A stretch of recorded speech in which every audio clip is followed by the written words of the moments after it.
4, 3, 2, 1.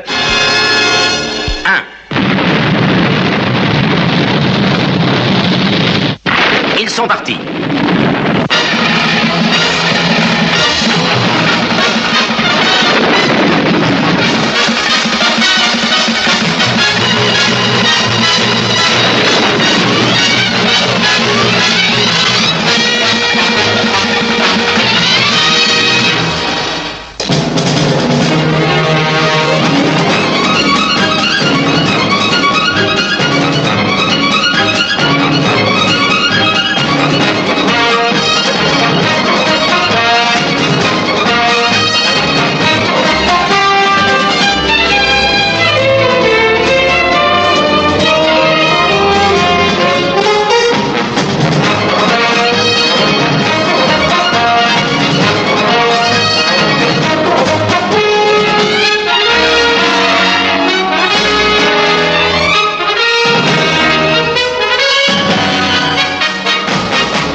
Alors, il est tard, mon garçon.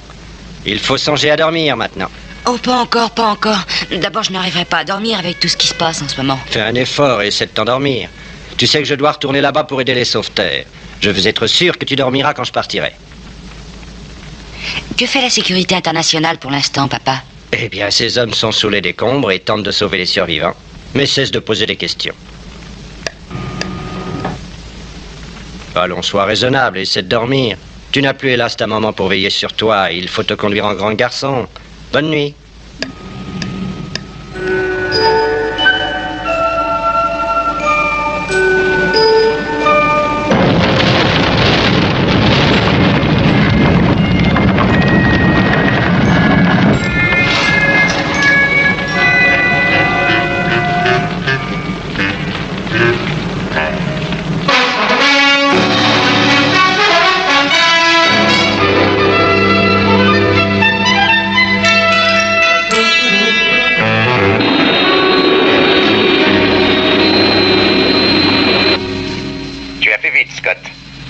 On vient à peine d'annoncer l'incendie à la radio.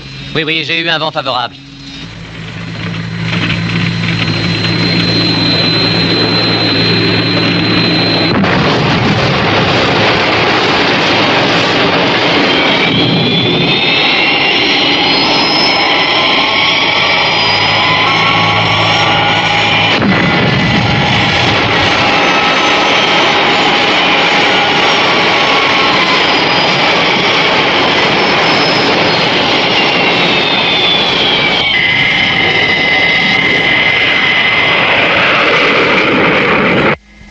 Allô, la base? Dites à Bren de se tenir prêt à monter. J'ai détecté une défection du circuit électrique au cours de notre opération. Très bien, Virgile.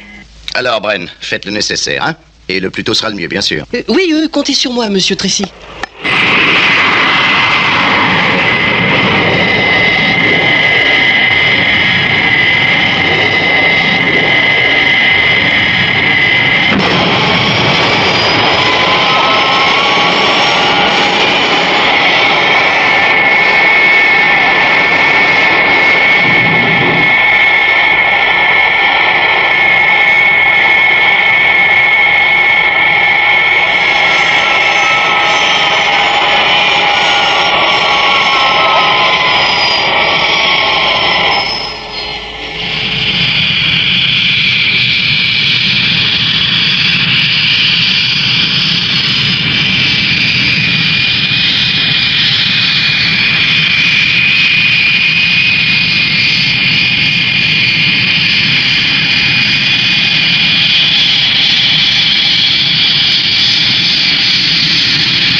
Virgile, attends une seconde.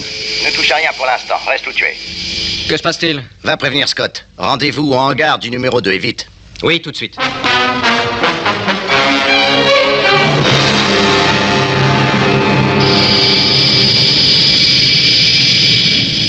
Arrête les moteurs. Moteur arrêté. Regarde, les pompes sont toutes au niveau 0. Toutes les valves d'admission sont fermées. Alors, que faut-il faire? Rien, attendons et nous verrons.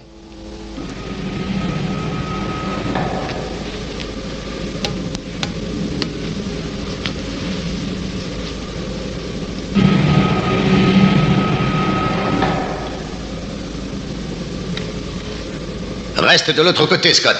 Couvre l'entrée lorsqu'elle s'ouvrira. Bien. Allô, Virgile, commence la manœuvre de délestage habituelle. Il y a un passager clandestin à bord. Un passager clandestin?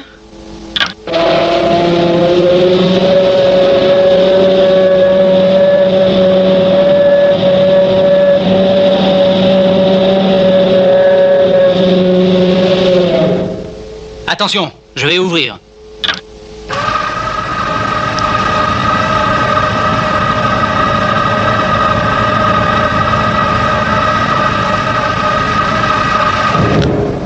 Attention, nous savons que vous êtes là. Ne nous obligez pas à aller vous chercher. Sortez.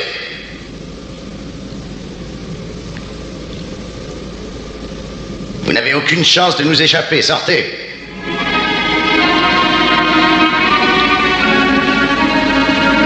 Ne tirez pas, monsieur. Ne tirez pas, je vais sortir. Je ne voulais rien faire de mal. C'est une chose qui ne devrait pas arriver. Les appareils doivent être constamment gardés. Mais tu comprends, je vous... Non, Scott, pas de mais.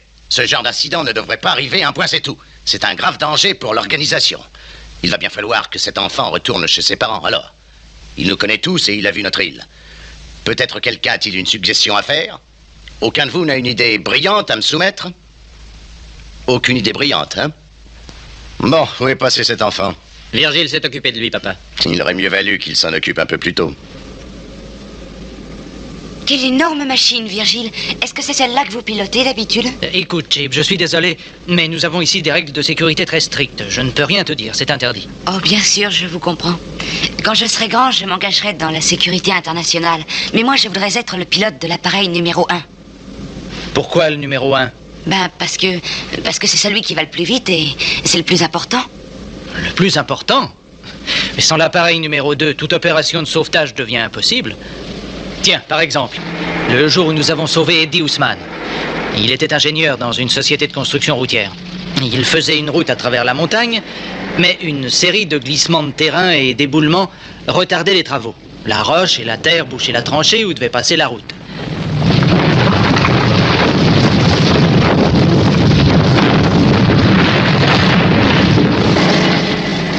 Eddie n'était pas un homme à renoncer si facilement.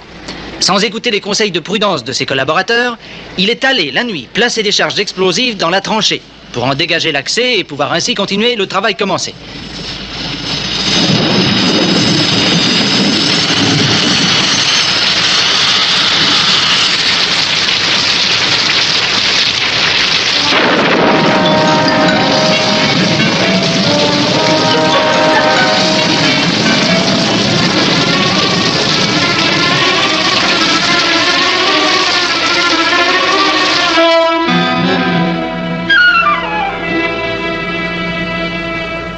La situation ne s'arrange guère.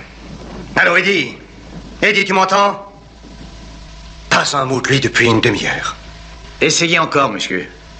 Eddie? Eddie, ici Bob. Allô, tu m'entends? Réponds-moi. Rien. J'ai bien peur que ce soit trop tard. Allô, Bob, ici Eddie. Je viens de poser les charges. Ah, c'est toi, Eddie? Sauve-toi vite du secteur. Toute la montagne va s'écrouler.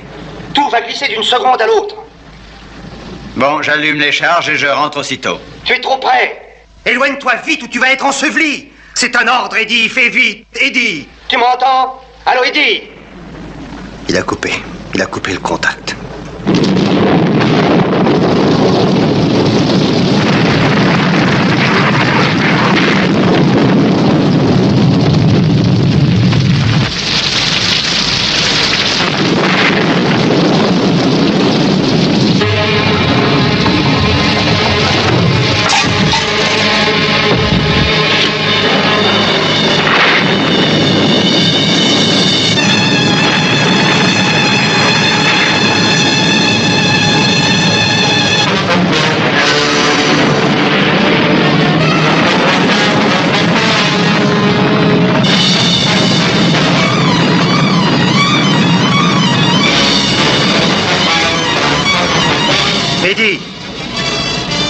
Allô, Eddie?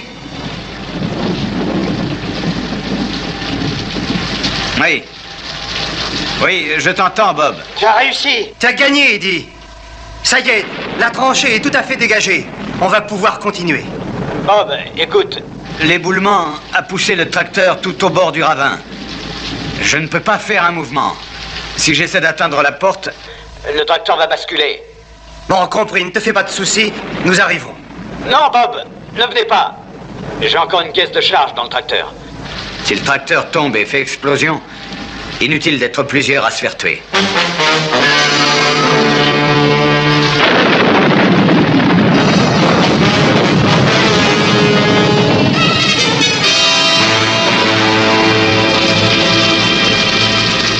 J'appelle la sécurité internationale. J'appelle sécurité internationale. Allô, répondez. Alors nous nous sommes rendus sur les lieux de l'accident. Scott en avant avec le numéro 1 et moi derrière lui avec le numéro 2.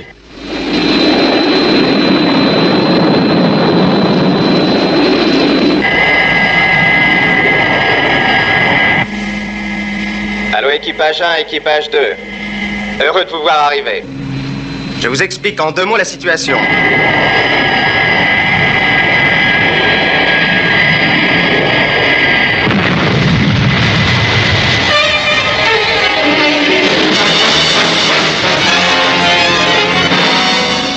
Je vais vous guider. Écarte-toi vite, Virgile. Les réacteurs vont le faire basculer.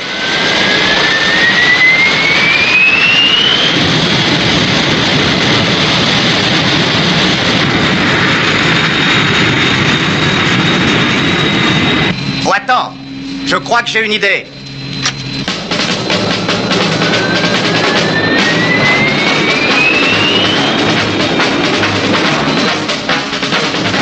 Ça va peut-être marcher, Virgile.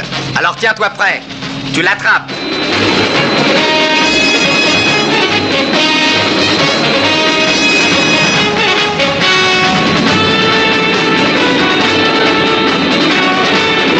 Attention à toi, Virgile. Quand tu veux, Scott.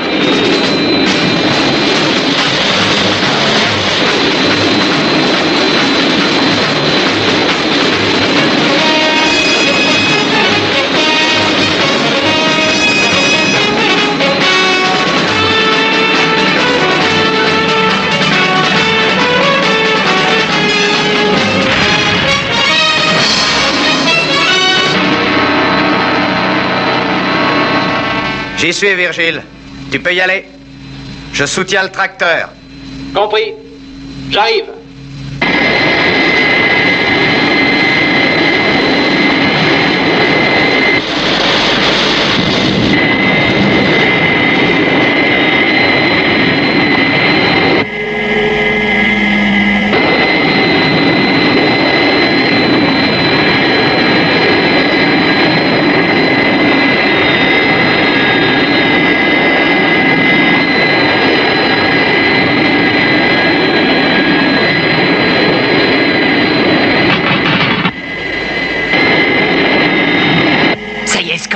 Nous le tenons. Alors enlevez-le.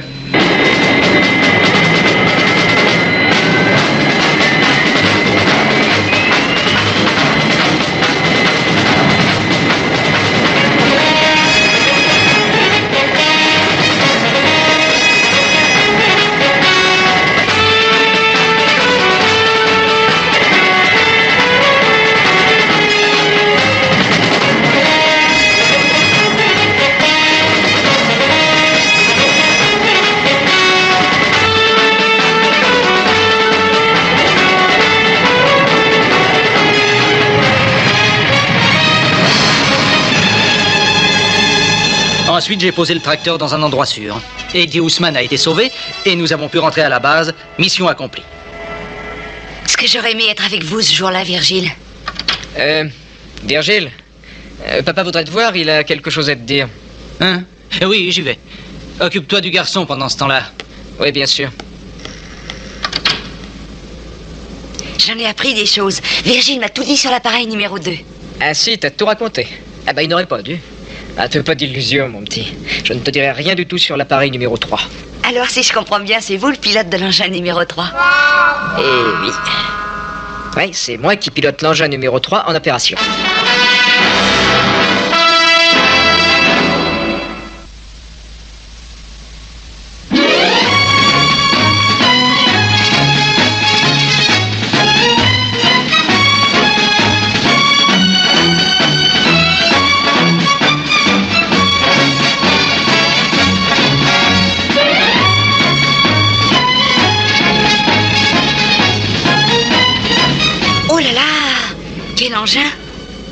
C'est un vaisseau spatial, n'est-ce pas, Alan?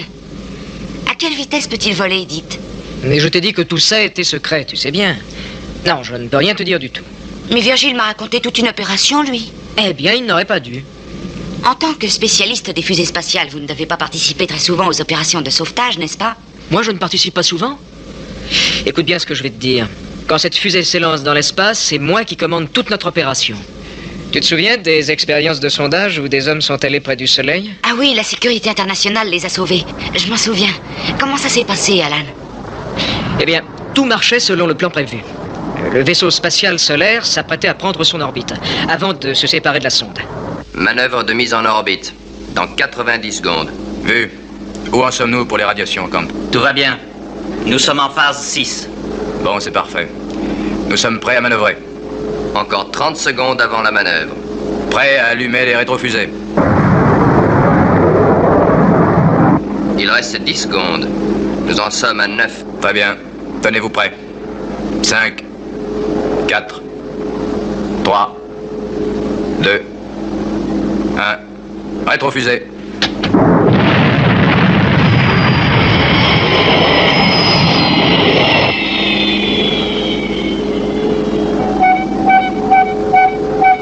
Opération réussie. Nous sommes juste au point prévu. Contrôle des radiations et de la température. Température, le niveau est normal. Radiation, niveau normal. Attention, 20 secondes avant notre manœuvre de sondage. Tous les témoins de circuit sont au vert. Il reste 10 secondes. Le système de mise à feu est en position. Attention, 5 secondes. 4, 3, 2, 1. Allumage.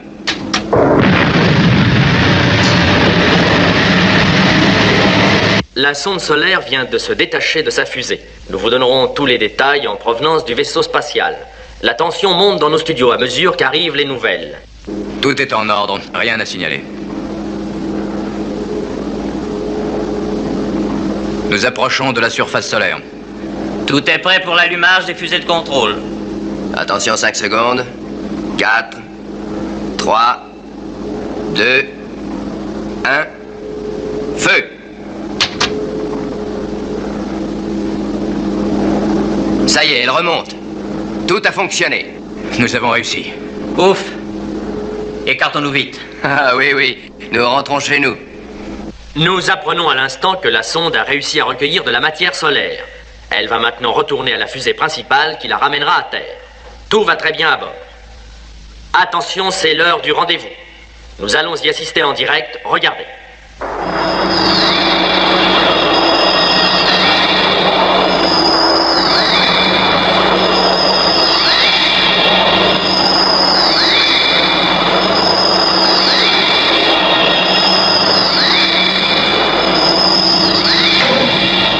Ça y est, l'opération a réussi.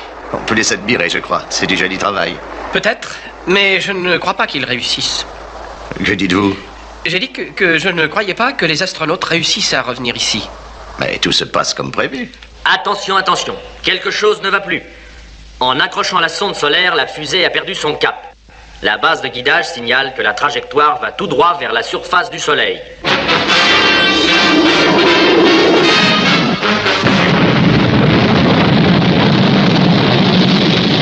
Sans perdre une seconde, la fusée numéro 3 prenait le départ.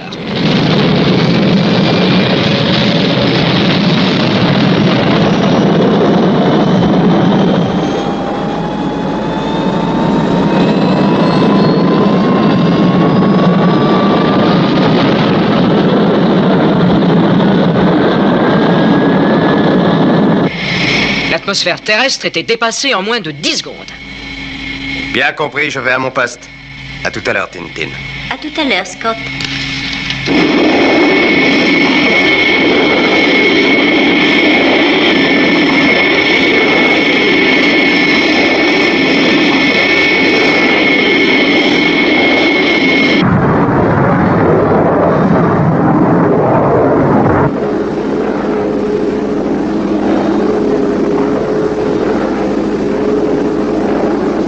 nous reste que 24 heures. Ensuite, c'est l'écrasement. Le cauchemar. Ouais. Il m'est arrivé souvent de penser à ça. Allons, nous sommes encore en vie. Nous avons un jour devant nous. Un jour encore avant d'entrer dans l'éternité. Pourquoi ne font-ils pas quelque chose en bas? Sécurité internationale à fusée solaire, m'entendez-vous? Tiens, c'est curieux, j'entends des voix. On aurait dit que c'était la radio. Répondez, fusée solaire. Ici la sécurité internationale. C'est bien la radio. J'ai entendu, c'est la radio.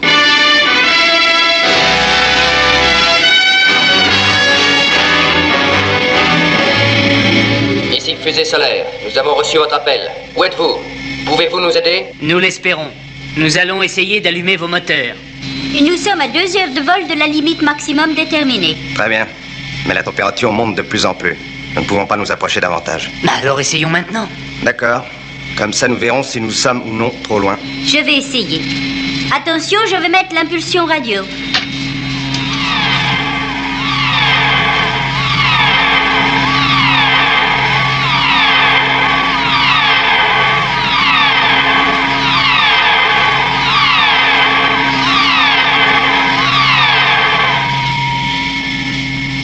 Rien à faire.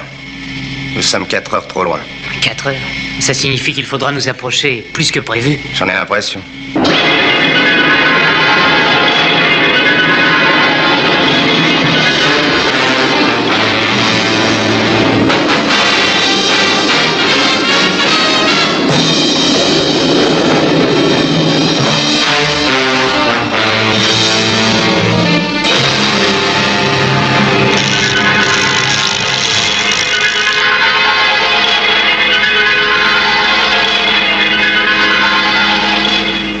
La chaleur devient de plus en plus forte.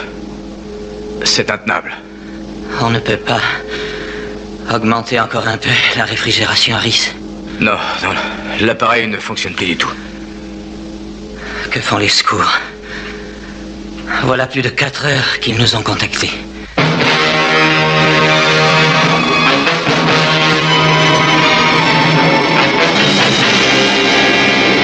On ne peut pas aller plus loin. Nous sommes déjà à l'extrême limite. Essayez encore une fois, Tintin. Tintin, essayez encore une fois. Oui. J'essaie encore une fois.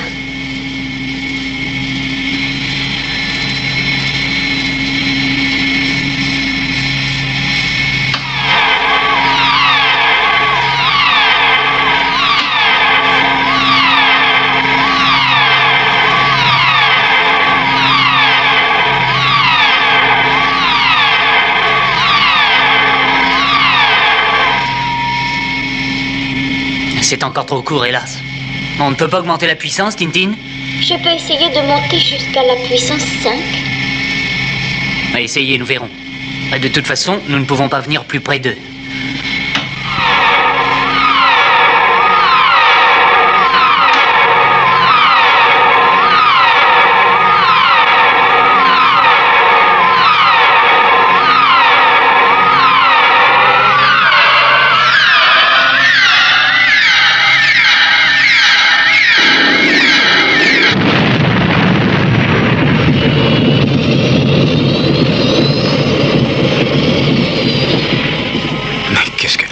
C'est secousse. La fusée va se désagréger. Ça doit être le dernier soubresaut avant la fin totale. Ça ne va plus être très long maintenant. Je crois que je suis encore vivant. Pourquoi est-ce que la cabine résiste encore? C'est étrange, on dirait que ce bruit... Mais oui, ce sont nos moteurs qui rugissent. Ils sont en marche.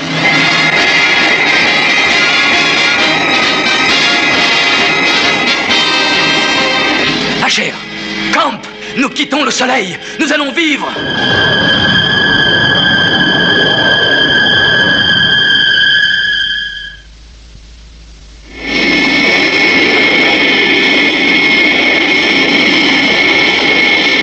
Mission remplie. La sonde solaire est hors de danger. Nous rentrons à la base. Il était temps de rentrer. Je ne supporte plus cette chaleur. Les rétrofusées.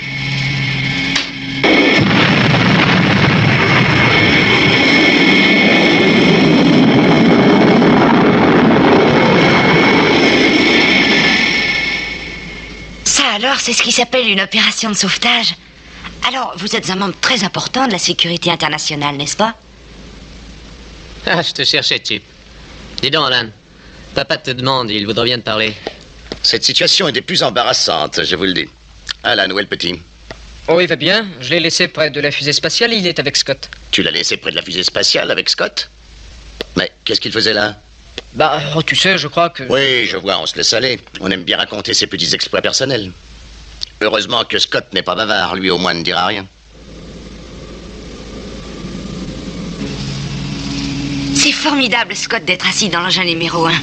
Ça doit être passionnant de piloter un si gros appareil. Oui, mais ça pose quelques problèmes. Tiens, je me souviens de la première fois où je l'ai piloté pendant une opération. C'était mon frère John qui, depuis la station spatiale, nous avait appelé pour nous dire qu'une bombe avait été placée à bord d'un avion dans lequel se trouvait justement notre petit ami Tintin. Alors je suis parti à toute vitesse à Londres et j'ai dirigé l'opération de la tour de contrôle. Alors récapitulons. La flèche de feu a encore, je crois, 30 minutes avant que les radiations ne deviennent dangereuses, n'est-ce pas? Exact. Le matériel spécial dont j'ai besoin ne sera pas mis en place avant 20 minutes. Oui. Ce qui nous laisse 10 minutes pour notre opération elle-même. Allô, équipage 2, ici la tour de contrôle, Scott vous parle. Confirmez l'heure exacte de votre arrivée. Bien compris, Scott. Nous atterrirons dans 19 minutes 30 secondes. Dès votre arrivée, sortez un élévateur à grande vitesse et 2 à contrôle radio-satellite. Ensuite, prenez position en bout de piste 29 et faites votre rapport à la tour. Bien compris, Scott. Allô, flèche de feu, ici la sécurité internationale qui parle depuis la tour de contrôle. Dans 18 minutes exactement, je vous demanderai d'effectuer un atterrissage sur la piste 29, mais sans train d'atterrissage. Attention, atterrissage sur le ventre. Vous effectuerez une approche normale et... pas de panique. Bien, compris. Comment allez-vous faire? Je vais vous l'expliquer. Nous ne devons pas faire d'erreur.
Flèche de feu appelle la tour de contrôle.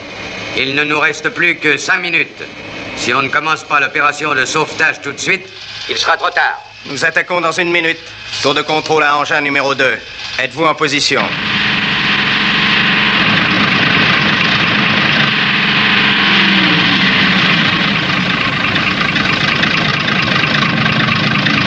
Tour de contrôle et flèche de feu, allô?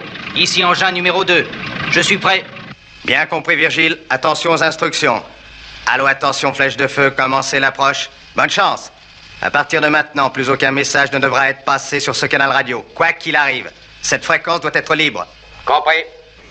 Nous allons amorcer l'approche, mais quoi qu'il nous arrive, merci.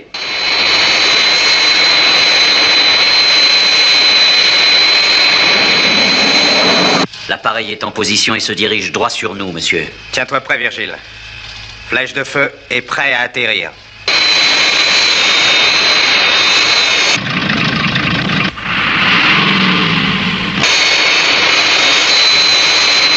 On descend toujours. Nous serons en position dans quelques minutes. Je l'ai toujours sur l'écran. Chef de piste, attention. Attention pour la piste 29, partez. Compris.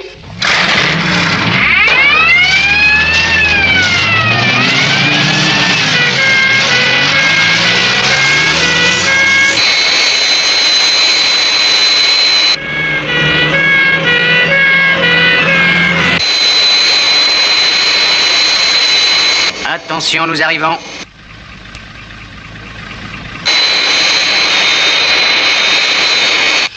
Attention, flèche de feu se dispose à atterrir. À toi, Virgile. Bien compris. Je démarre.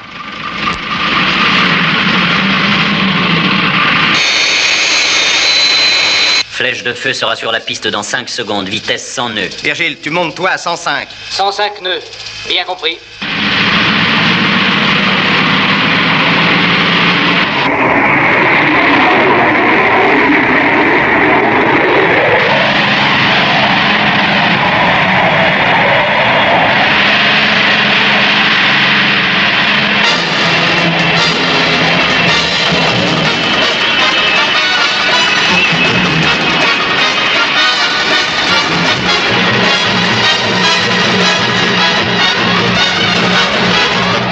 Attention, flèche de feu.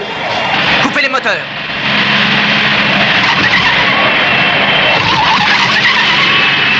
Levez un peu. Levez l'aile. Coupez tout. Attention, flèche de feu. Mettez les aérofreins.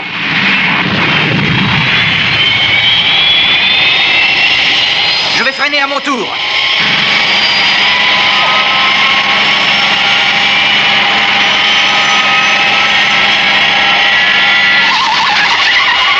Rien à faire. Nous allons sortir de la piste.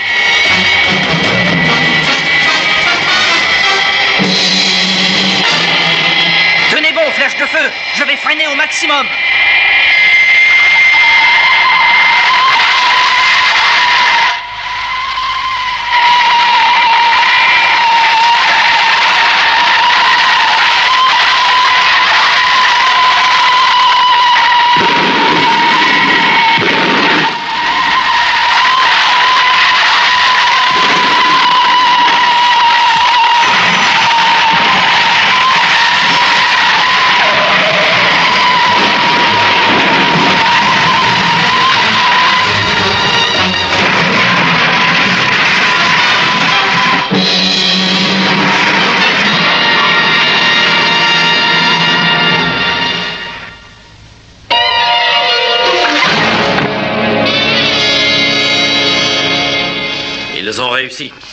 Ils ont réussi. C'est incroyable, mais vrai. Quel spectacle. Comment ça va, Virgile? Oh, très bien, Scott. Ça va très bien, merci. Bon. Compliment.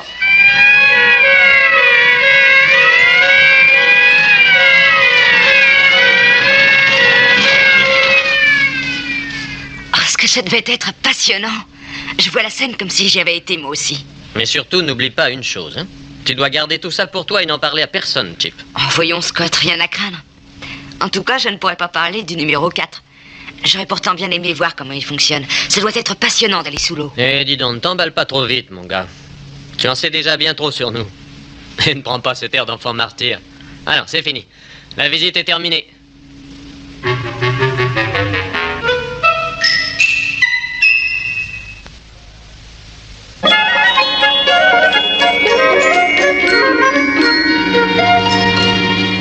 Alors c'est ça l'appareil numéro 4, Gordon? Il a l'air tout petit comparé à ceux que j'ai déjà vus, hein? Oh, il est petit, d'accord. Mais il occupe une place importante dans notre organisation de sauvetage.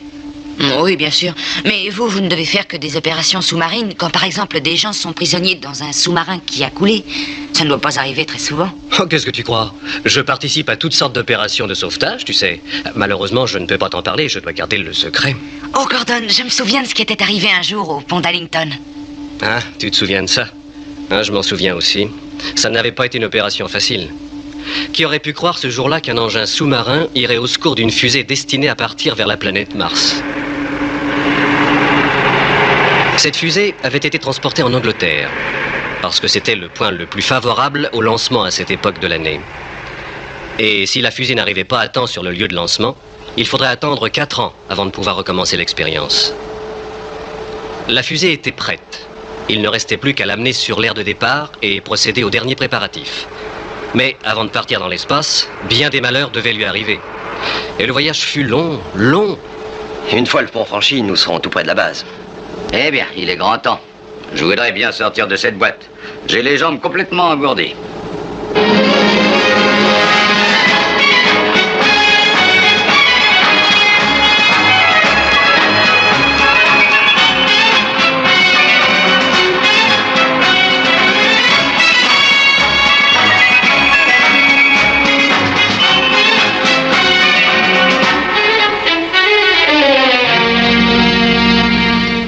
semble que tout se passe selon nos prévisions, n'est-ce pas, Clayton? Qu'en dites-vous? Attendons que le convoi soit arrivé de l'autre côté du pont. Clayton, vous n'allez pas recommencer avec cette histoire. Vous savez comme moi que le pont peut supporter sans dommage le poids du convoi entier. Alors, s'il vous plaît, veuillez ne plus me parler de vos inquiétudes.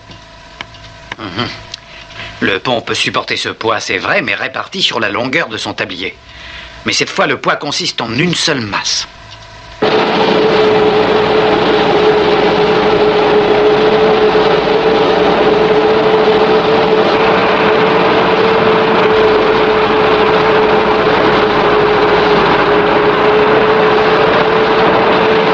Ce pont suspendu a été construit il y a 2 ans. Il fait partie des ouvrages d'art du grand axe nord-sud de l'Angleterre. Le passage de la fusée a provoqué un arrêt momentané du trafic sur le pont d'Allington.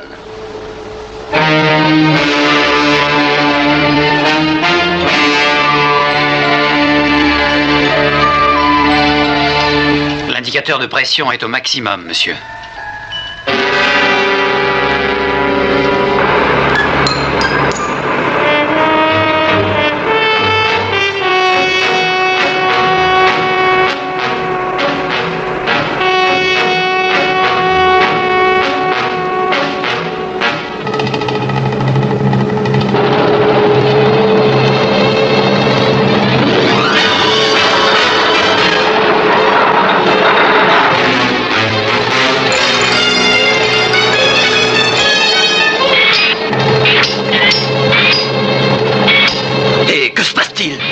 La fusée est décrochée.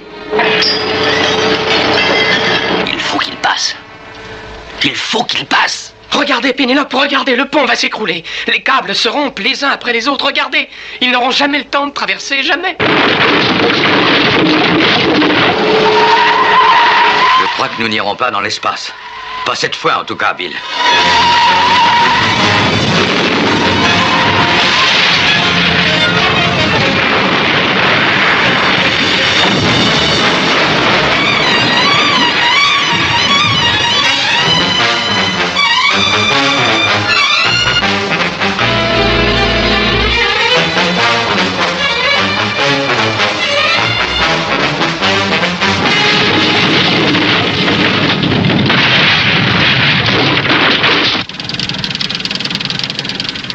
Bill, regarde la pendule du tableau.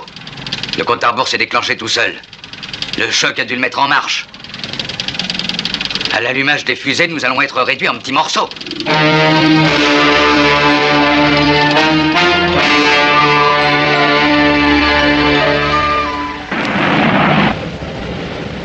Que comptez-vous faire une fois arrivé au pont, Bren? Avez-vous déjà un plan? En réalité, non. Non, j'essaierai d'aviser en fonction de la situation présente. Bren continua sa route jusqu'au pont, où depuis la tour de contrôle, il prit la direction des opérations, tandis que nous arrivions à notre tour sur les lieux du drame.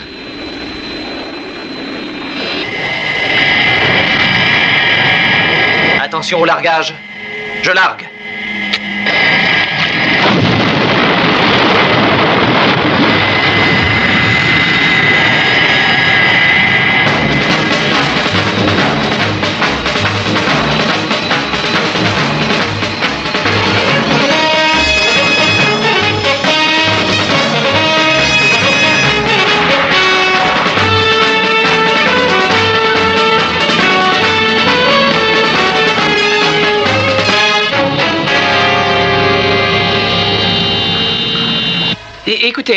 Écoutez ce que je vais vous dire, ça va vous paraître complètement stupide, je le sais, mais voilà ce que vous allez faire, Gordon. Il faut absolument que vous tiriez à coup de missile.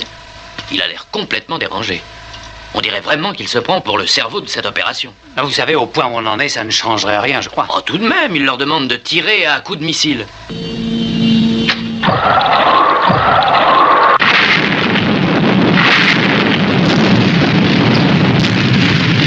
Mais qu'est-ce que c'est? Qu'est-ce qu'ils essaient de faire? Ils veulent nous réduire en pièces? Ce n'est plus la peine maintenant. Ils n'ont qu'à attendre un peu. Est-ce que la place est nette? La fusée est-elle dégagée, Gordon? L'eau est troublée, je ne vois pas encore.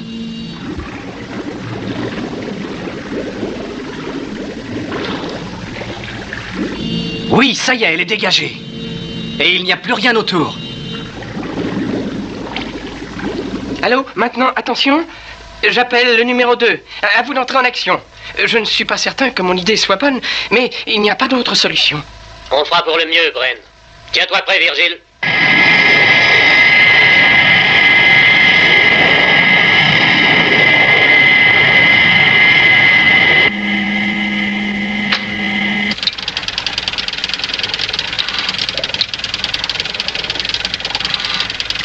Je crois que c'est terminé. Non, je ne peux pas croire qu'ils nous abandonnent. Ils vont sûrement tenter quelque chose.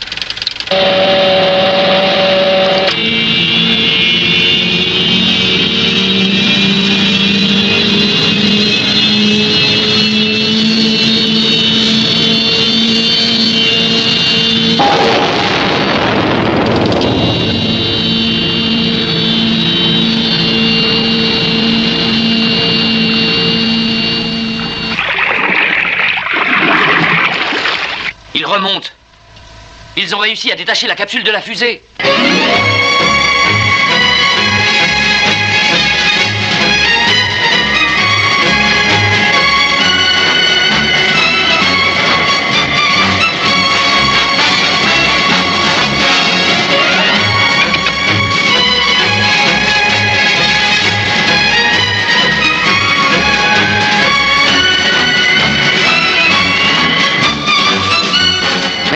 Mais dis donc, mais on dirait qu'on est en l'air. On a dû sortir de la rivière. On dirait, oui. Avec 1 minute et demie d'avance.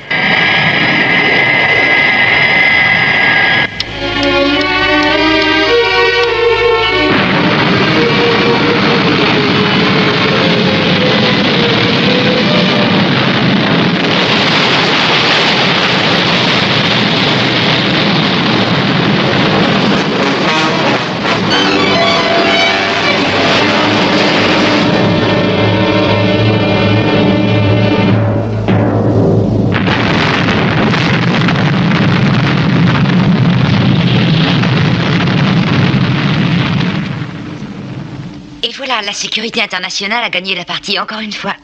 Je te préviens, Alan. Papa n'a pas l'air content du tout. Il va t'en parler. Pourquoi? Après tout, c'est Virgile qui a commencé, non? Et puis où est-il passé, ce garçon, hein? Je ne suis pas chargé de veiller sur lui. Pourtant, tu devrais bien. On ne va pas le laisser tout seul rôder dans l'île. Il va voir toutes les installations. Surtout que nous lui avons déjà dit beaucoup trop de choses, reconnaissons-le. Allons tous à sa recherche. Hé, venez, venez! Regardez un peu ce qui se passe là-dedans. Bien sûr, une opération de cette taille, ça n'est pas une petite affaire, tu sais. Mais vous contrôlez tout de ce bureau où je suis? Oui, bien entendu, tu vois, je contrôle toutes les opérations de ce bureau. Il me suffit de pousser un de ces boutons et tous les appareils décollent immédiatement. C'est une grande organisation. Il faut que nous en sortions. Il faut que ce petit garçon rentre chez lui et il faut préserver notre sécurité à tous. Comment concilier les deux choses?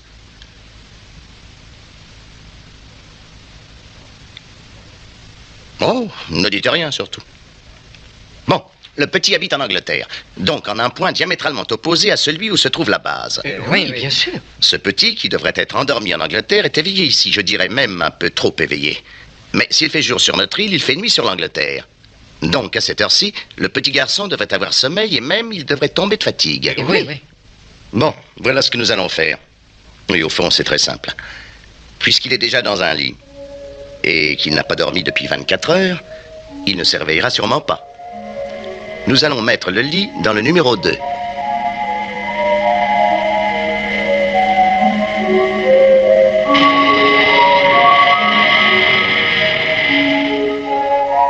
En allant vite, on doit pouvoir le déposer chez lui avant le jour. Vous le mettrez alors dans son propre lit. Et si notre opération est réussie, je pense que lorsque le petit se réveillera, il aura l'impression de ne pas avoir quitté sa chambre et d'avoir fait un beau rêve.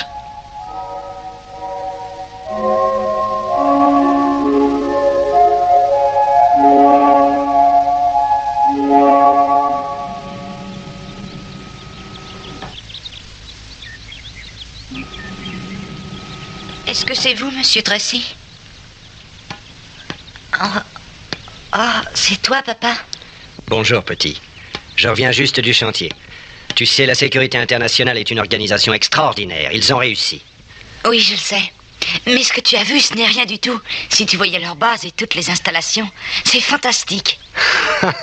Tu as encore fait un de tes rêves, hein? Ah oui, j'ai sûrement rêvé. Pourtant, je jurerais que c'était vrai. Tu sais, mon garçon, il arrive souvent que les rêves paraissent plus vrais que la réalité. Allô, numéro 2, appelle la base. Mission accomplie, nous allons rentrer. Et pas de clandestins à bord. À tout à l'heure.